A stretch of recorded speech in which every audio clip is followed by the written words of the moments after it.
الحمدللہ ثم الحمدللہ، رمضان المبارک کا مہینہ تو عبادات میں گزر گیا، طاعات میں گزر گیا، اور جتنا بھی ہم سے ہو سکا، جس قدر ہم سے ہو سکا، ہم نے رمضان المبارک میں نیک اعمال کا اہتمام کر لیا۔ لیکن میرے مسلمان بھائیو، رمضان المبارک کا مہینہ ختم ہونے کے بعد بقیہ جو 11 مہینے ہیں، یہ 11 مہینے بھی ہم نے اسی طرح گزارنے ہیں، کیونکہ رمضان المبارک میں بھی وہی خدا ہے اور غیر رمضان میں بھی ہمارا وہی خدا ہے۔ رمضان کا کوئی الگ خدا نہیں ہے اور غیر رمضان کا کوئی الگ خدا نہیں ہے۔ جس طرح رمضان المبارک کے مہینے کے اندر ہمیں عبادات کا، طاعات کا حکم ہے، تو اسی طرح رمضان المبارک کے بعد بقیہ جو 11 مہینے ہیں، جو غیر رمضان کے مہینے ہیں، تو ان مہینوں کے اندر بھی ہمیں عبادات کا اور طاعات کا حکم دیا گیا ہے۔ جس طرح رمضان المبارک میں اللہ کی نافرمانی کرنا اور گناہ کرنا جرم ہے، تو اسی طرح غیر رمضان کے اندر بھی اور رمضان کے علاوہ جو 11 مہینے ہیں، ان 11 مہینوں کے اندر بھی گناہ کرنا جرم ہے، اللہ کی نافرمانی کرنا بہت بڑا جرم ہے،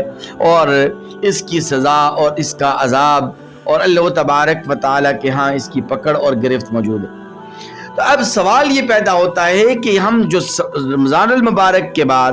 غیر رمضان کے اندر جو بقیہ جو 11 مہینے ہیں، ان بقیہ 11 مہینوں کو کس انداز سے گزاریں اور کس طرح ہم گزاریں؟ کیا ایسا طریقہ ہے کہ جس طریقے کے مطابق اگر ہم یہ رمضان المبارک کے علاوہ جو غیر رمضان کے ایام ہیں وہ ہم گزاریں اور ہمیں اللہ تبارک و تعالیٰ کی گرفت، اللہ کی پکڑ کا سامنا نہ ہو، اللہ کے عذاب کا سامنا نہ ہو؟ تو دیکھیے، ایک نسخہ اکسیر آپ کے سامنے عرض کرنے لگا ہوں، اور یہ نسخہ اکسیر امام غزالی رحمۃ اللہ علیہ نے بیان فرمایا ہے کہ اگر کوئی شخص یہ 4 کام کر لے، 4 کام، کتنے جی؟ بولیں اونچی آواز سے۔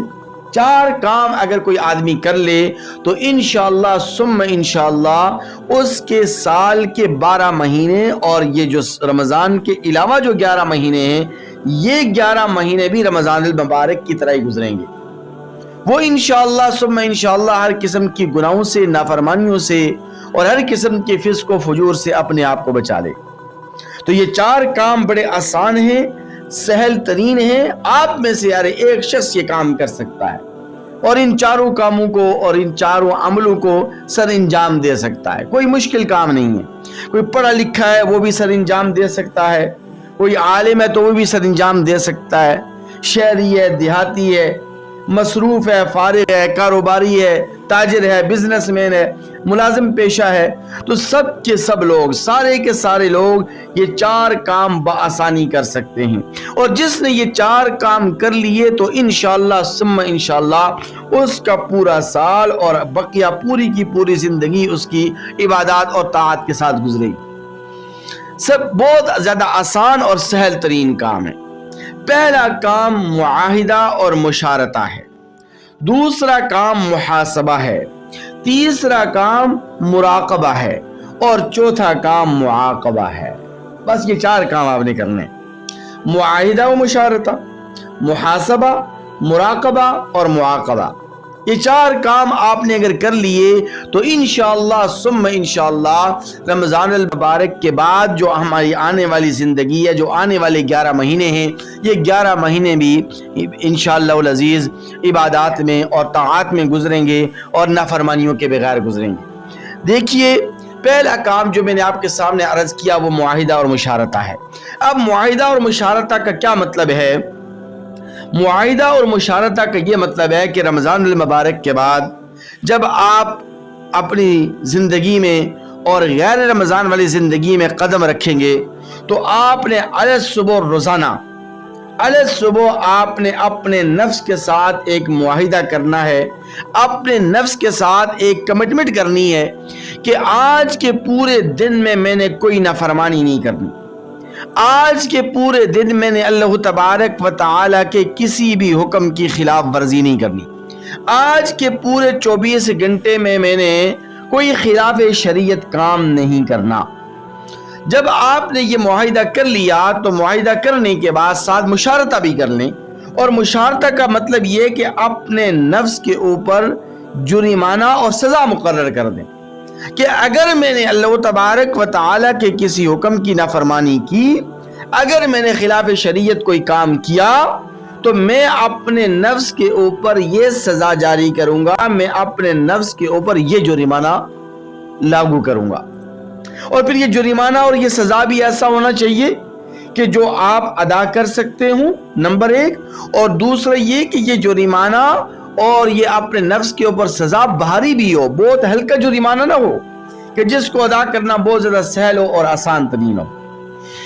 دوسرا کام آپ نے یہ کرنا ہے کہ محاسبہ کرنا ہے۔ محاسبے کا یہ مطلب ہے کہ آپ الصبح یہ معاہدہ اور مشارطہ کر کے نکل گئے، کاروباری مراکز کی طرف نکل گئے اور بزنس اور کاروبار کی طرف آپ متوجہ ہو گئے، دکاندار دکان میں چلا گیا اور وہاں پر جا کر اس نے دکانداری شروع کر دی۔ ملازمت پیشہ افراد چلے گئے اور انہیں ملازمت شروع کر دی، مزدوری ملازمت کرنا، ڈیوٹی کرنا شروع کر دی۔ آفس میں آپ چلے گئے اور آفس میں آپ نے کام کرنا شروع کر دیا۔ تو آپ پورے 24 گھنٹے میں دوران تجارت، دوران کاروبار، دوران ڈیوٹی، دوران ملازمت جب بھی کوئی کام کریں، جب بھی کوئی اپنی زبان سے جملہ نکالیں تو تھوڑی دیر کے لیے سوچ سمجھ کر یہ جملہ نکالیں، تھوڑی دیر کے لیے اپنا محاسبہ کر لیں کہ یہ جو کام میں کرنے جا رہا ہوں یا میں جو جملہ بول رہا ہوں، جو میں بات اپنی زبان سے نکال رہا ہوں، میں یہ بات خلاف شریعت تو نہیں کر رہا، میں یہ کام خلاف شریعت تو نہیں کر رہا، میں یہ کام نبی کریم صلی اللہ علیہ وسلم کی تعلیمات سے ہٹ کر تو نہیں کر رہا۔ یہ محاسبہ ہے۔ یعنی ہر کام کرنے سے پہلے آپ نے تھوڑی دیر کے لیے سوچنا ہے اور سوچ سمجھ کر آپ نے کام کرنا ہے، اور حتی الامکان اس بات کی کوشش کرنی ہے کہ آپ نے کوئی کام خلاف شریعت نہیں کرنا۔ یہ ہو گیا محاسبہ، آسان ہے، سہل ترین ہے۔ تیسرا کام ہے مراقبہ کا۔ مراقبہ کا یہ مطلب ہے کہ آپ نے پورا دن ڈیوٹی کری، ملازمت آپ نے کری، کاروبار کرنے کے بعد اور تجارت کرنے کے بعد رات کو جب آپ بستر پر آئے سونے کے لیے، تو سونے سے تھوڑی دیر پہلے، یعنی سونے سے پہلے بستر پر لیٹنے کے بعد آپ نے اپنے پورے دن کے کاموں کا جائزہ لینا ہے، اور آپ نے پورے دن کے کاموں کا جائزہ لے کر سوچنا ہے کہ میں نے آج کے پورے دن میں کتنے گناہ کیے، کتنی نافرمانیاں کی، میں نے کتنی طاعات کی، کتنی میں نے عبادت کی، کتنے میں نے نیک اعمال کیے، کتنے میں نے جرائم کیے۔ آپ نے اپنے دن بھر کے تمام کاموں کا جائزہ لینا ہے۔ جائزہ لینے کے بعد اگر آپ اس نتیجے پر پہنچتے ہیں کہ آج کا پورا دن آپ نے مکمل عبادات اور طاعات کے ساتھ گزارا، یعنی آپ نے کوئی خلاف شریعت کام نہیں کیا، آپ نے کوئی گناہ نہیں کیا، آپ نے کوئی نافرمانی نہیں کی، تو اس بات پر اللہ تبارک و تعالی کا آپ شکر ادا کریں۔ وَلَئِن شَكَرْتُمْ لَأَزِيدَنَّكُمْ، آپ شکر ادا کریں گے، اللہ تبارک و تعالی آپ کو مزید توفیق عطا فرمائیں گے۔ اور اگر بالفرض محال آپ سے کوئی گناہ سرزد ہو گیا، کوئی خلاف شریعت کام آپ سے سرزد ہو گیا، تو آپ نے فوراً اپنے اوپر بھی چوتھا کام یہ کرنا ہے کہ معاقبہ، وہ سزا جو اپنے اوپر آپ نے متعین کی تھی، وہ جرمانہ جو آپ نے اپنے اوپر متعین کیا تھا، اس سزا کو، اس جرمانے کو اپنے اوپر نافذ کرنا ہے، وہ جرمانہ آپ ادا کریں گے۔ اچھا، یہ جو جرمانہ اور سزا اپنے نفس کے اوپر جاری کرنا، یہ بڑا مؤثر ہے۔ اس کے مؤثر ہونے کو سمجھنے کے لیے میں ایک چھوٹا سا واقعہ آپ کے سامنے عرض کر دیتا ہوں، اور یہ واقعہ حکیم الامت مولانا اشرف علی تھانوی رحمۃ اللہ علیہ نے بیان فرمایا، اور اس واقعے کو نقل کرنے والے کراچی جامعہ اشرف المدارس کے رئیس دارالافتاء مفتی عبد الحمید ربانی صاحب دامت برکاتہم العالیہ نے اپنی کتاب دروس رمضان المبارک میں بھی نقل کیا ہے۔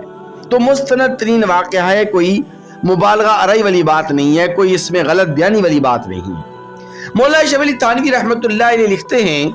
کہ ایک دن کاتب قرآن، کاتب وحی، خال المسلمین سیدنا امیر معاویہ رضی اللہ تعالی عنہ تہجد کی نماز کے لیے نہیں اٹھ سکے، اور تہجد کی نماز کے لیے وہ بیدار نہیں ہو سکی۔ صبح اٹھے تو بہت افسردہ ہوئے، بہت زیادہ غم زدہ ہوئے، بہت زیادہ کبیدہ خاطر ہوئے، اور اتنا روئے کہ پورا دن روتے رہے، گڑ گڑاتے رہے، اللہ تبارک و تعالی سے معافیاں مانگتے رہے۔ اس گڑ گڑانے کی وجہ سے اور اپنے نفس کو اتنی زیادہ سزا دینے کی وجہ سے ان کے درجات اتنے بلند ہوئے کہ اگر وہ تہجد کی نماز پڑھ بھی لیتے تو ان کے درجات اتنے بلند نہ ہوتے۔ دوسرے دن سوئے ہوئے ہیں، تہجد کا وقت ہو گیا تو ایک آدمی آیا اور اس نے آ کے دروازہ کھٹکھٹایا اور اس نے امیر معاویہ رضی اللہ تعالی عنہ کو بیدار کیا، ان کو جگایا اور جگا کر کہا کہ اٹھیے اور اٹھ کر تہجد کی نماز ادا فرما دیجئے۔ سیدنا امیر معاویہ رضی اللہ تعالی عنہ نے دیکھا کہ اجنبی آدمی ہے، اس کو میں نے اس سے پہلے کبھی دیکھا نہیں، تو پوچھا بھائی تم کون ہو اور تم مجھے کیوں جگانے کے لیے آئے ہو؟ میں تمہیں پہچانتا نہیں، تم کہاں سے آئے؟ تو اس نے جواب میں جو بات کہی ہے وہ بڑی حیران کن ہے۔ اس نے جواب دیتے ہوئے کہا کہ اے امیر معاویہ رضی اللہ تعالی عنہ، میں کوئی انسان نہیں ہوں، میں کوئی عام انسان نہیں ہوں، بلکہ میں تو ابلیس شیطان ہوں، یعنی میں ابلیس لعین مردود ہوں۔ امیر معاویہ رضی اللہ تعالی چونک کر بیٹھ گئے اور انہوں نے کہا کہ کیا کہہ رہے ہو، کون ہو؟ کہا کہ میں ابلیس ہوں، شیطان ہوں۔ کہا کہ تم مجھے جگانے کے لیے آئے، تم نے مجھے آ کے تہجد کی نماز کے لیے جگایا، تو لوگوں کو فرض نماز نہیں پڑھنے دیتا اور تو مجھے تہجد کی نماز کے لیے اٹھانے کے لیے آیا اور تہجد کے لیے جگانے کے لیے آیا۔ بات سمجھ میں نہیں آئی، یہ تبدیلی کیسے آ گئی؟ تو وہ شیطان ابلیس مردود آگے سے جواب دیتے ہوئے کہتا ہے، اور وہ کہتا ہے کہ امیر معاویہ، میں نے کل آپ کو تہجد کی نماز کے لیے سلا دیا تھا اور تہجد کی نماز میں نے کل آپ کو نہیں پڑھنے دی، آپ کو میں تھپکیاں دیتا رہا، آپ سوئے پڑے رہے، لیکن الگ صبح جب آپ اٹھے اور آپ تہجد کی نماز چھوٹنے کی وجہ سے آپ جس قدر روئے اور جس قدر آپ نے اپنے نفس کو سزا دی اور جس قدر آپ نے اپنے نفس کو تڑپایا، اگر آپ تہجد کی نماز پڑھ لیتے تو آپ کے درجات اتنے بلند نہ ہوتے جتنے درجات آپ کے رونے اور گڑ گڑانے کی وجہ سے بلند ہوئے ہیں۔ تو اس لیے میں آپ کو جگانے کے لیے آیا کہ چلیں آپ تہجد کی نماز ہی پڑھ لیں، آپ کے درجات بلند تو ہوں گے، آپ کو تہجد کا اجر و ثواب تو ملے گا، آپ کو تہجد کے فوائد و ثمرات تو مل جائیں گے، لیکن کم از کم آپ کے اتنے درجات تو نہیں بلند ہوں گے جتنے درجات آپ کے رونے اور گڑ گڑانے کی وجہ سے اور اپنے نفس کو سزا دینے کی وجہ سے بلند ہوئے ہیں۔ اس لیے میں آیا اور میں نے آ کر آپ کو جگایا کہ آپ اٹھ کر تہجد کی نماز پڑھ لیں۔ تو اس لیے میرے مسلمان بھائیوں، یہ ہمارے اکابر، ہمارے بزرگان دین، ہمارے قطب، ہمارے ابدال، ہمارے بڑے جتنے بھی نسخے بتلاتے ہیں اور جو نسخے اکثیر بتلاتے ہیں وہ قرآن اور حدیث کی روشنی میں بتلاتے ہیں، ان کے یہ نسخے بڑے مؤثر ہوتے ہیں، ان کے نسخے کوئی غیر مؤثر یا کوئی ان کے نسخے قرآن اور حدیث کے خلاف نہیں ہوتے۔ اس لیے امام غزالی رحمۃ اللہ علیہ ہمارے اکابر میں سے ہیں، انہوں نے یہ نسخے اکثیر ارشاد فرمایا ہے اور یہ